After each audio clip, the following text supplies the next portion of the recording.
Hi everyone and welcome back to another video. So if you are building a website with Squarespace in 2026, adding social media icons is a simple move that makes a big difference.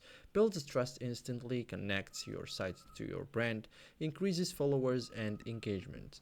In this guide I will show you step by step how to add social media icons in Squarespace in 2026 cleanly, correctly and the modern way. Okay, so first thing first, add your social media links. Crucial. So before icons appear you must add links. So go to settings, click social media links, add your or paste your profile URLs and then save. Okay, so no links equals no icons. So to show icons in your header, go to edit sites header, enable social icons, choose icon position if available, always visible. Okay, for branding, works on all pages.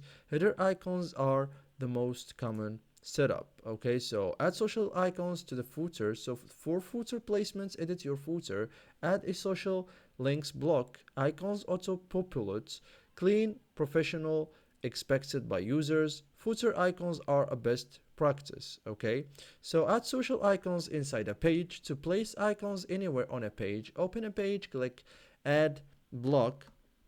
Okay, and choose a social links, adjust alignment and size, and perfect for contact pages or landing pages. Okay, so in design styles, adjust icon size, change color if available, match your brand planting. Okay, so thank you guys for watching this video and see you in the next tutorial.